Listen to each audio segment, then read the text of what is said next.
Bonjour Fernand, comment vas-tu? Ça va bien, Sarah, et toi? Très bien, tellement heureuse d'être ici au Québec. Ce voyage, pour moi, c'était des vacances en premier lieu, mais c'était aussi l'occasion de travailler, de continuer mon travail, ma mission par rapport au handicap. Il y a plusieurs choses qui se sont faites, on va en parler. Oui. Et puis, une des raisons, c'était de faire une émission comme on en a déjà fait, mais vraiment en présence, toi et moi, dans le même lieu, au même endroit, dans la même zone horaire et tout. Oui, Donc oui. voilà, on fait cette émission. C'est un thème que tu avais choisi à Oui, l'époque. mhm. Le titre, c'est les similitudes entre prendre de l'âge et avoir un handicap. Je prends de l'âge, et puis ça amène des handicaps, qu'on le veuille ou non. Oui, et puis moi, j'ai moins l'âge, mais j'ai les handicaps depuis toujours. Donc je crois qu'on est vraiment Oui. deux personnes vraiment adaptées pour parler de ce sujet très important. Donc voilà, on est très heureux de faire cette émission. Et puis on vous invite, vous le public, on vous souhaite une très belle émission. À nous regarder, à parler de ces sujets-là, à ouvrir les portes par rapport à ce sujet qui peut être un peu tabou, mais justement on veut le rendre moins tabou, plus ouvert. Oui. Donc on vous souhaite à tous une très très belle émission. Et puis on entre à l'intérieur pour continuer l'émission sur le Oui. thème Oui, les similitudes. les similitudes entre prendre de l'âge et avoir un handicap. À tout de suite. À tout de suite. Je pense que le but, si on veut trouver un but à ce qu'on fait là, c'est de sensibiliser chacun de vous, de nous, nos concitoyens, des handicaps, non seulement des personnes qui ont des handicaps, des jeunes, des enfants, des plus vieux, de tout âge. Par exemple, moi, j'ai vu de tes vidéos, Zara.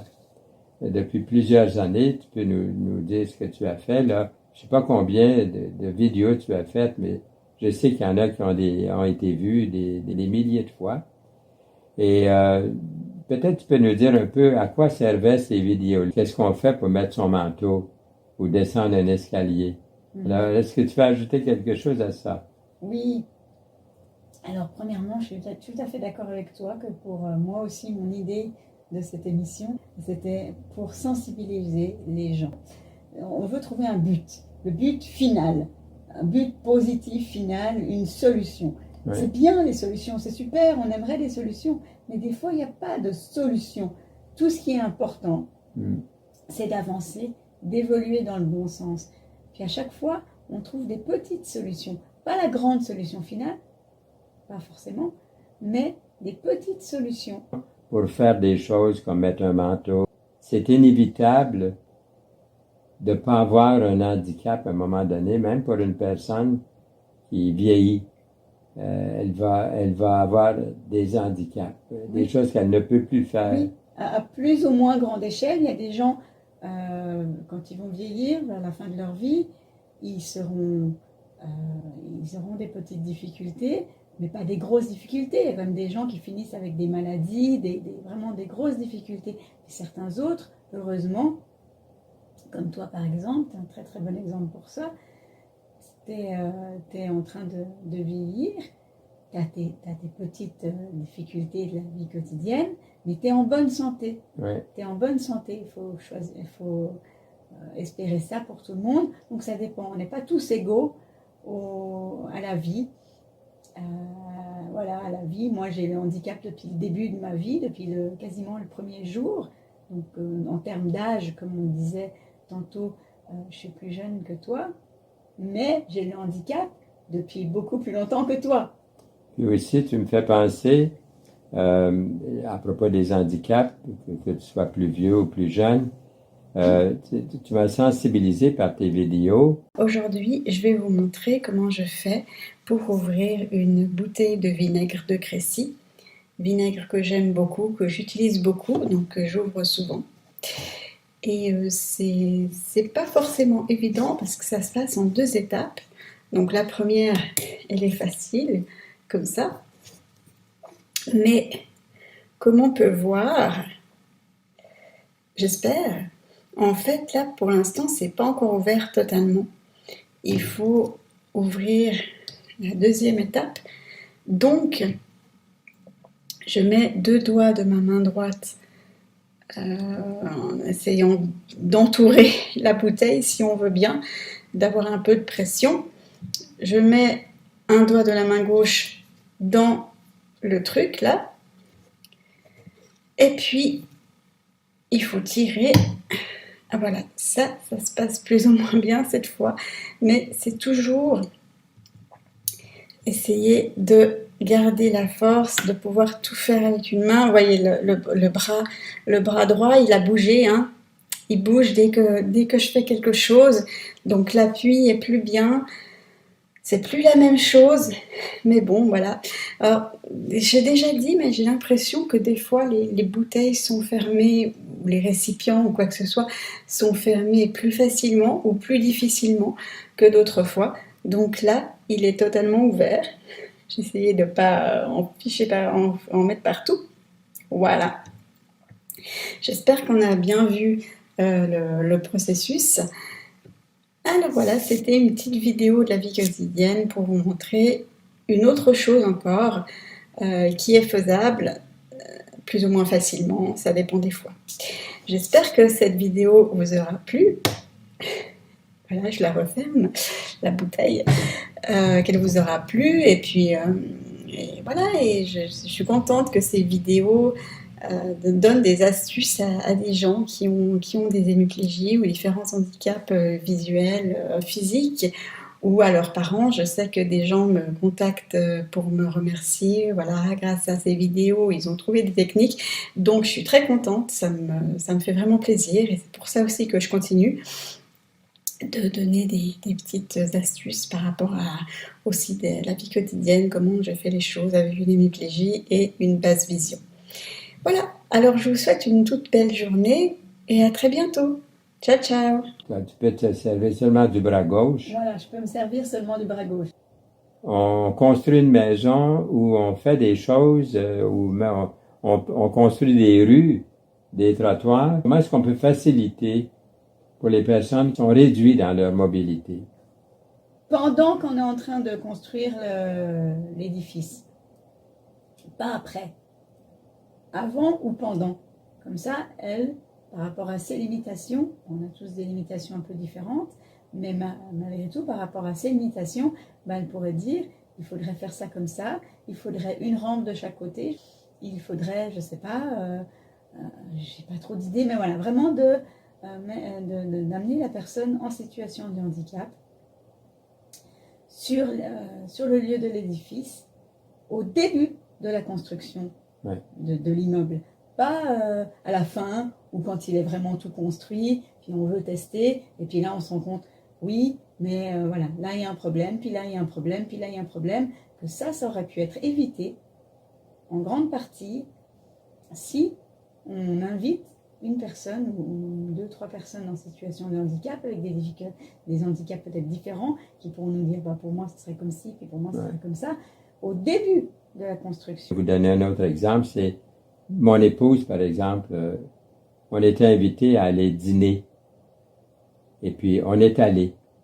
Puis elle a eu beaucoup de difficultés à l'extérieur, avec l'escalier extérieur. Les marches étaient faites beaucoup trop hautes. Alors, pourquoi pas faire des marches plus petites, tu sais? Parce qu'une personne qui a des handicaps, et puis elle prend un escalier, on trouve toujours les marches un peu trop hautes. Ouais. Donc, qu'est-ce que ça ferait de réduire un peu la marche? Moi, je vois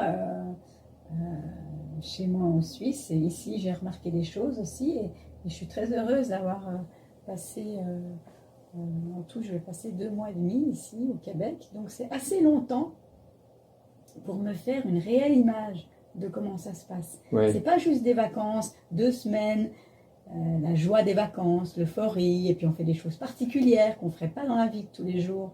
Là, j'ai pu avoir une période de vacances, où vraiment on a fait des choses particulières, et puis une période, c'est la vie quotidienne. Je vais même visiter des endroits, regarder, m'imprégner, puis là je vois qu'est-ce qui existe, comment ça se passe ici, qu'est-ce qui est mis en avant, qu'est-ce qui est mis en œuvre pour les personnes en situation de handicap réellement, dans le quotidien. Et avec 2 mois et demi de vie ici, j'ai vraiment pu avoir une bonne idée de comment ça se passe. Et entre guillemets, je peux comparer entre ce qui se passe ici et ce qui se passe en Suisse, à Genève, en Europe, dans les endroits que j'ai visités, les différences, les similitudes, ce qu'il y a de bien, ce qu'il y a de moins bien, les différences ou les similitudes qui sont pas forcément bonnes toujours. Bon, voilà, je peux vraiment avoir une bonne idée de comment ça se passe aux différents endroits. Peut-être qu'il voudrait savoir pourquoi tu parles avec tant de certitude, parce que tu as une préparation, tu as quand même en Europe une des rares personnes qui peut parler au nom de ceux qui ont des handicaps. Et tu as des vidéos, comme je mentionné tout à l'heure, pour aider, mais tu as parlé aussi dans des universités, tu as parlé dans des écoles, je crois. Ton expérience, ce que tu représentes. Alors, en quelques mots, je vais essayer de ne pas faire ça trop long. Moi, je suis née en 1981 avec une hémiplégie. C'est donc un handicap sensoriel et physique. Donc, c'est vraiment depuis les débuts de ma vie. Et puis, depuis 2004, je suis auteure et conférencière, spécialiste dans le handicap, dans toutes ces questions par rapport au handicap, la vie quotidienne, mais aussi la scolarité des enfants avec des handicaps. Parce que moi-même, à mon époque, dans les années 90, début des années 2000, j'ai eu une scolarité comme tous les enfants de tous les pays. Et moi, comme j'avais le handicap, ben, c'était une scolarité qui était un peu différente et puis qui aurait dû être un peu pensée différemment par rapport au handicap. Et bon, malheureusement, aussi à l'époque, début des années 80, des années 75, 72, c'était vraiment le tout début de ce qu'on appelait à l'époque l'intégration des enfants avec des difficultés. Avant ça, avant cette époque-là, on nous mettait, les gens qui avaient des difficultés, des handicaps, on nous mettait dans des institutions, dans des endroits fermés, médicalisés beaucoup. Donc c'était pas la même chose qu'à partir des années 72, 75. Et après, c'était le début de l'idée d'intégrer les enfants avec des difficultés, avec des handicaps, dans les écoles de quartier, mélangés avec les autres enfants, les enfants sans handicap, sans difficultés particulières. Donc voilà, c'est ça. Moi, je fais ça depuis le tout début de ma vie en tant qu'être humain. On apprend des choses du fait d'avoir un handicap, des limitations. On apprend physiquement, on a une autre façon de penser, psychologiquement aussi. Et puis, en tant que... Vraiment, j'en ai fait mon métier à partir de 2004. Entre 2004 et aujourd'hui, j'ai écrit et publié 3 livres. J'ai fait des années, depuis l'année 2007, je donne des conférences pour beaucoup des universités en psychologie, en pédagogie, pour être enseignant, les étudiants futurs enseignants, les infirmiers, infirmières, même les médecins, beaucoup d'endroits. Voilà. Et comme on le disait dans nos précédentes émissions qu'on a fait ensemble, et d'autres personnes, justement, des professeurs qui m'ont invité pour faire des conférences et tout ça, dans leur cours, me disaient en Europe que je suis quasiment la seule en situation de handicap qui a le vécu de la vie de l'enfant qui se développe, qui grandit en situation de handicap, et puis après, qui, par envie, par choix et par possibilité aussi des gens qui m'ont accompagnée, qui en a fait son métier. Donc voilà, en quelques mots, mon background. Merci beaucoup de nous renseigner là-dessus. Tu es une spécialiste, tu es une personne d'autorité dans ce domaine-là, et puis tu veux sensibiliser les gens à faire mieux. Déjà, il y en a qui sont conscients qu'il faut faire quelque chose, puis ils le font, puis bravo. Comme tu m'as déjà dit, t'es contente, t'es heureuse de voir ces choses-là, puis en même temps, tu ajoutes, souvent les gens qui ont à cœur, puis c'est louable, de faire mieux, puis d'améliorer les choses pour que les personnes handicapées aient une vie plus normale, entre guillemets. Tu m'as souvent dit que c'est important pour toi de sensibiliser les gens à faire mieux. C'est pas pour les critiquer, mais toi, tu as ces handicaps-là, donc tu peux parler plus de ce que c'est que ça prend. Souvent, les gens qui sont voués, puis c'est louable, comme je le répète, ils vont s'occuper des personnes handicapées, puis ils font tout pour aménager des endroits qui soient bons pour eux. Mais toi, tu aimerais peut-être qu'on prenne plus du temps, comme toi, qui peuvent parler aussi, puis à qui on fait appel dans notre société. Oui. Ça serait de mettre tout le monde sur le même pied.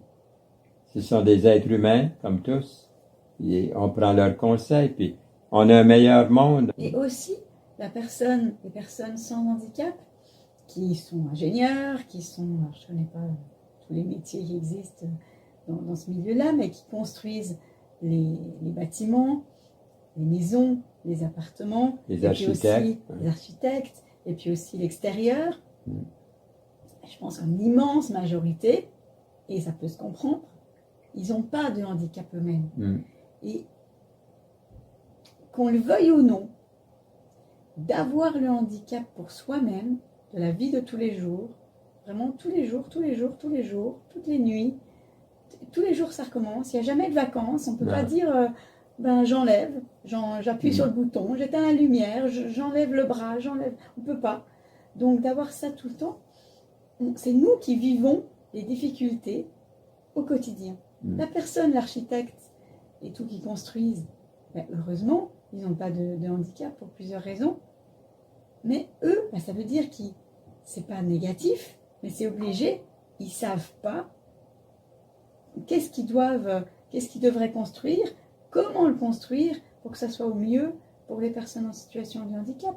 Parce que la majorité dans ce monde, les gens n'ont pas de handicap, heureusement.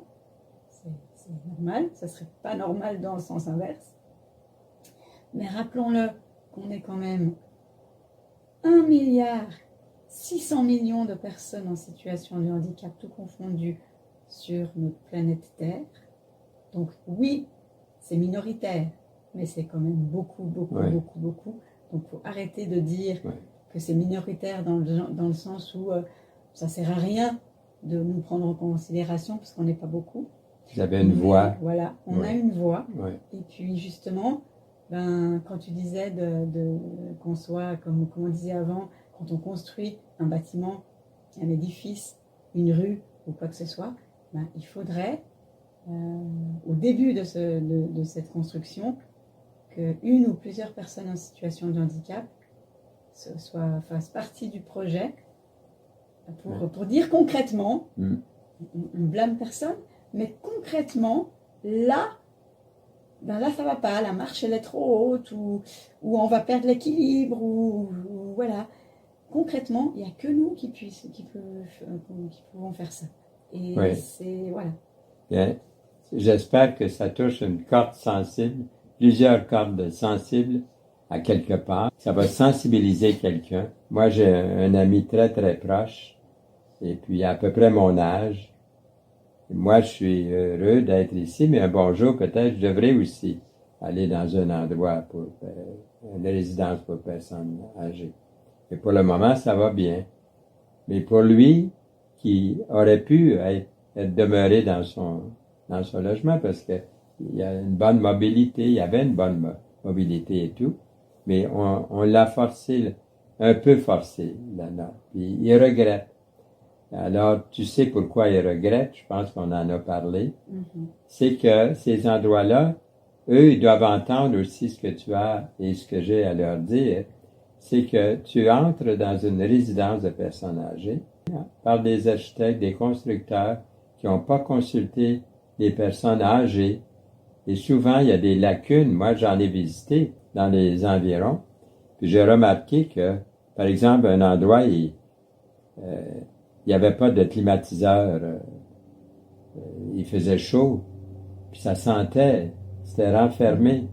Donc, si on avait consulté une personne vieillissante, la personne aurait dit, bien, il fait trop chaud. Tu sais, c'est une résidence sans climatiseur. C'est entendu que ça doit être une des rares, j'espère. Mais tu sais, c'est un exemple que je donne. Il y a des lacunes. On parle en cas d'urgence. Mon ami m'a dit, il fallait que tout le monde aille vis-à-vis un escalier. Les ascenseurs ne fonctionnent plus. Mais qui est-ce que c'est qui... Là, disons qu'il y a un incendie. Ils se rendent près des escaliers. Mais ils n'ont pas pensé à leur affaire. Là. Ça prend un personnel pour les descendre. Il faudrait une rampe. Puis pour les sortir de leur chambre, ceux qui sont immobiles dans leur lit, par exemple, ou qui sont en chaise roulante. Je mentionne ça comme exemple. Bien sûr. Pourtant, c'est moderne. Il y a une piscine, il y a des endroits, ils ont toutes les facilités, ils ont des magasins souvent, ils ont une épicerie à l'intérieur, ils ont une pharmacie, ils ont des infirmiers sur place, même médecins. Mais est-ce qu'on a pensé à consulter une personne vieillissante quand on a construit ces endroits-là, pour certains endroits? Mais ceux que j'ai visités, il y avait toujours, soit que la douche n'était pas convenable, que c'était un bain. On s'imagine que la personne vieillissante enjambe le bain. Ben non. Et je réfléchis, puis je me dis, mais justement, de se mettre en situation. J'aimerais juste ajouter toujours sur le même thème, c'est que il y a un endroit dans la ville où j'habite ici, où lorsque j'aurai plus mes moyens, lorsque ça arrivera, c'est un endroit où j'aimerais être, parce que ils ont construit ça juste un plein pied. Il n'y a pas d'élévateur. Tu sais, ils ont pensé, je suis certain, ça a été pensé. Oui. Et puis, tu rentres, et puis, il n'y a pas d'élévateur. En cas d'incendie, tout le monde peut facilement sortir. Tu sais. C'est un petit exemple, mais c'est pas tous les endroits qui sont... Mais tu sais, les choses qui sont bien pensées, comme tu donnes ton exemple, ben c'est toujours des choses qui sont bien conçues. C'est toujours des choses qui ont été pensées, comme on disait avant. Je sais pas, ça se voit tout de suite. Et quand on va visiter des endroits comme ça, toi tu irais visiter des résidences pour personnes âgées, moi je vais visiter des foyers pour personnes en situation de handicap. Et puis on voit tout de suite, on se dit tout de suite, cet endroit, il est bien conçu, il a été réfléchi. Et cet autre endroit, on va le visiter, puis on se dit, ok, alors ça va pas, puis ça va pas, puis ça va pas, puis ça va pas. Puis on se dit, bah ça n'a pas été réfléchi. Ça a été fait trop vite. Sans consultation. Sans consultation. Il faut consulter les personnes qui vont vivre là. C'est beau de dire, bon, on va mettre une piscine. Oui, c'est très bien une piscine. Pourquoi pas? Mais c'est pas la première chose importante. C'est ça. Par exemple, dans des endroits où mon ami se trouve, il y a des besoins constants. Aujourd'hui, il manque de personnel souvent dans ces endroits-là. Peut-être avoir des boutons d'urgence dans des endroits où c'est trop long, un corridor trop long, avoir plusieurs endroits où ils peuvent faire appel. Il s'agit d'y penser à ces détails-là. Et de nouveau, faut y penser à ça quand on construit le bâtiment. De se dire, on a un couloir, on va mettre un bouton à chaque extrémité, mais aussi, je sais pas moi, peut-être à côté de toutes les portes d'appartement. Ou à côté des toilettes, en tout cas d'en avoir plus que 2 ou 3 par étage. Alors peut-être ça se fait, encore une fois, c'est juste qu'on veut sensibiliser à en faire plus. Il y a le côté psychologique aussi dans ça. Peu importe que ce soit à l'extérieur ou à l'intérieur, dans nos villes, dans nos maisons, dans nos rues, dans nos villages, de consulter les personnes impliquées, touchées par le manque de mobilité. C'est ça, et je pense qu'en fait, il faudrait aussi se dire, et est-ce que c'est la vérité, que ça va tous nous arriver. Le handicap, ça ne va pas nous arriver à tous. Ça arrive à plus de personnes qu'on pense. Rappelons ce chiffre. Ouais. 1 milliard, c'est 100 millions de personnes en situation de handicap, tout confondu sur cette terre. Donc ça arrive à plus de personnes qu'on pense. Mais prendre de l'âge, vieillir, et puis ensuite mourir, jusqu'à preuve du contraire, ça va nous arriver à tous. Donc arrêtez de se dire, ben moi ça ne me concerne pas. J'ai beaucoup entendu ça par rapport au handicap. Moi, je pense que c'est déjà pas la bonne façon de penser, comme on avait expliqué tout ça. Mais on peut en tout cas pas dire ça par rapport au fait de prendre de l'âge de vieillir. C'est clair que c'est difficile pour un jeune de 30 ans, 40 ans, de se dire je vais vieillir et puis voilà. Mais ça va arriver. Et vaut mieux se préoccuper de ces choses en amont, avant que ça arrive, que quand on commence à prendre de l'âge. Mais si vous aviez pu vous y prendre un tout petit peu plus en avance, peut-être que ça aurait été un peu plus facile. Ouais. Toujours est-il que prendre de l'âge, perdre ses moyens physiques, psychologiquement aussi, sensoriels, quoi que ce soit, ça va arriver à tout le monde. Ouais. On ne peut pas dire ça ne m'arrivera pas. Donc, être vraiment tous partie prenante en considération pour notre vie future, quand on construit des nouveaux endroits, les endroits qui sont déjà construits, on peut peut-être faire des modifications, mais quand on construira des nouveaux endroits, chez moi et ici, depuis que je suis là, il y a beaucoup de constructions qui sont en train de se faire. Donc, pensez, on est en train de construire le building. Donc, construisons-le pour les besoins de maintenant, mais aussi pour les besoins du futur, pour que la personne puisse rester, si c'est un immeuble de logement, par exemple, qu'elle a un logement dans la maison, qu'elle se dise, je l'achète maintenant ou je le loue maintenant, quand j'ai mes moyens, quand j'ai 30, 40, 50 ans, quand toutes mes possibilités, mais que si je peux rester dans ce logement quand j'aurai 70 ans, 80 ans, et puis qu'on pourra juste rajouter des petites choses, puis voilà, il sera adapté. De vraiment penser, quand on construit des nouvelles choses aujourd'hui, dans le futur, à les construire sur du long terme. Ouais. Pas juste maintenant, voilà, on met, comme tu disais, c'est un très bon exemple, on met des piscines, on met des, je sais pas, des saunas, je dis un peu n'importe quoi, mais des choses sympas pour la vie. Mais par contre, on pense pas du tout à quand on va perdre nos moyens physiques, comment ça va se passer. On va tous vieillir, on va tous prendre de l'âge, on est tous dans le même bateau. On veut s'informer, on veut commencer à réfléchir comment on voudrait que ça se passe pour nous, quand ça sera notre moment, notre tour, comment on voudrait que ça se passe pour nos familles, nos parents, nos grands-parents, pour que ça soit fait le plus harmonieusement possible. Tout ce passage à la vie adulte, à la vie active, et puis ensuite à la vie d'adulte qui vieillit, qui a moins une vie active, qui a beaucoup de chamboulements dans sa vie, mais qu'elle continue à être heureuse, la personne qui vieillit, jusqu'à la fin de sa vie. Qu'on essaye que la fin de sa vie soit pas imposée par la société, imposée par la famille, imposée par d'autres gens. Qu'elle reste maître d'elle-même jusqu'à la fin.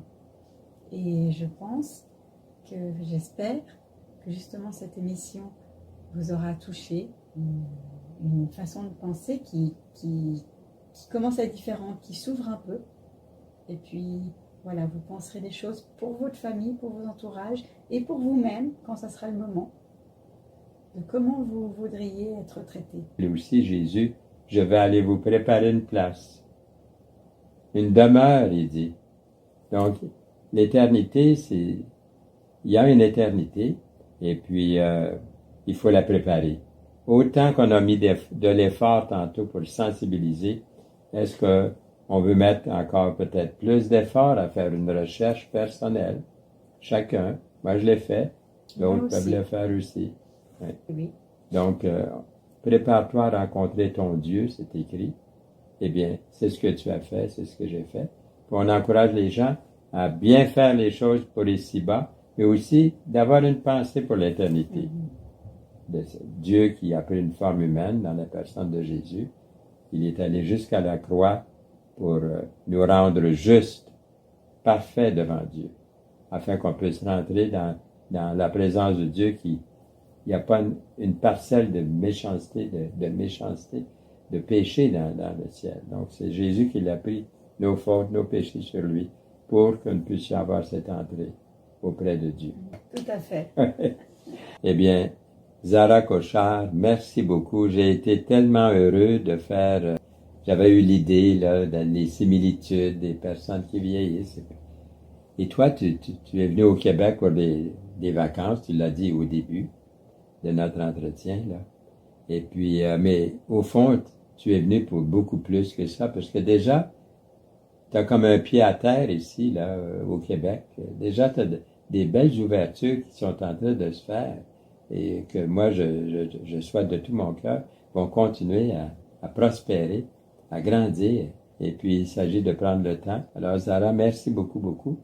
Tu n'es pas venu juste prendre des vacances, mais on était heureux de voir que déjà, tu t'es intégré jusqu'à toucher même certaines autorités pour faire prospérer ce travail que tu as à cœur, cette mission que tu as. Oui, depuis le début, moi je savais que d'une part, c'est clair, je venais pour des vacances. Mais en même temps, je me disais, quitte à faire le voyage, à partir, à me retrouver, comme je dis souvent, à l'autre bout de la terre, ou presque, par rapport à la Suisse et à l'Europe, je me disais toujours, j'aimerais bien profiter de l'occasion d'être au Québec, au Canada, pour voir qu'est-ce qui se passe concrètement là-bas, donc ici, au Québec, au Canada, par rapport à toutes ces questions de sensibilisation du handicap, des gens différents, des gens qui vieillissent, toutes ces choses-là. Et puis, je suis très très très heureuse de pouvoir vous dire que j'ai pu concrétiser certaines de mes envies en partant de la Suisse. Au début de ce voyage, j'avais un petit peu des petits plans. Je me disais, ça serait bien si je pouvais faire ci, si je pouvais faire ça, si je pourrais rencontrer telle personne qui travaille dans ce milieu-là. Et de fil en aiguille, sans avoir beaucoup plus planifié, ça s'est fait naturellement. J'ai eu la grande joie, le grand privilège de rencontrer des gens concernant la politique ici, au Québec en particulier, là où j'ai pu avoir la grande chance de séjourner pendant mon voyage. Donc il y a des choses qui se sont faites, il y a des portes ouvertes qui se sont créées, des gens que j'ai rencontrés ici au Québec. Et puis ça va continuer. Je vais rentrer chez moi en Suisse, mais on va continuer à travailler, à se rencontrer, à faire grandir toutes ces questions-là, à évoluer parce que le but c'est on vit tous sur la même planète. Bien sûr, comme tu l'as dit, c'est justement il y a la vie après, la grande vie, celle qu'on aura au ciel. C'est très important de savoir comment on veut qu'elle soit et puis qu'est-ce qu'il faut faire pour qu'elle soit belle, la vie ici, et puis comment on voudrait qu'elle soit le plus positif pour nous-mêmes, mais surtout, j'ai envie de dire, pour les enfants en situation de handicap aujourd'hui, les bébés qui naissent aujourd'hui, les tout petits enfants, leurs familles qui sont dans l'inconnu, qui se posent plein de questions. il faut continuer à évoluer, à trouver des solutions tous ensemble. Et puis, d'un côté, on a une grande planète, mais elle est toute petite. Elle est toute petite. Elle est devenue un village aujourd'hui. C'est ça. Et on se rend compte, moi je me rends compte depuis que je suis là, pour avoir discuté justement avec plusieurs personnes dans ces différents domaines, aussi dans la politique, qu'on a le même genre de questionnement. Ouais. Certains pays sont un peu plus, ils vont plus vite, ils sont plus développés, ils sont plus ouverts. Certains pays vont moins vite, sont moins développés. Mais en fait, on a les mêmes questionnements, les mêmes envies. Ouais. Donc c'est super l'opportunité qui m'a été donnée de rencontrer ces gens et puis de continuer à faire ce travail qui a été commencé ici au Québec, au Canada, et qui va se poursuivre entre le Québec, le Canada et la Suisse.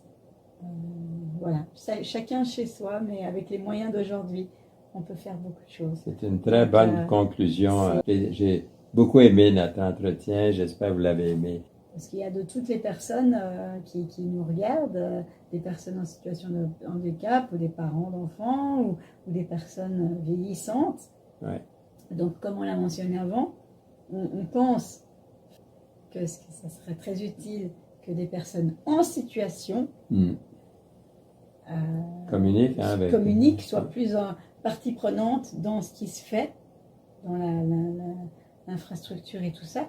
Donc, vous qui nous écoutez, communiquez avec nous après avoir écouté cette émission, avoir réfléchi de ce que ça vous a fait penser, ce qu'il faudrait faire concrètement. Donnez-nous vos idées. On va être très heureux, c'est certain. Et puis aussi, il y a des liens à la fin de l'émission que vous allez pouvoir consulter pour pouvoir entrer en contact avec nous, avec Zara et avec moi si vous le désirez. C'est assez facile. On vous dit à bientôt. Portez-vous bien. Au plaisir de recommuniquer. Au revoir. À bientôt. Au revoir. Prenez soin de vous.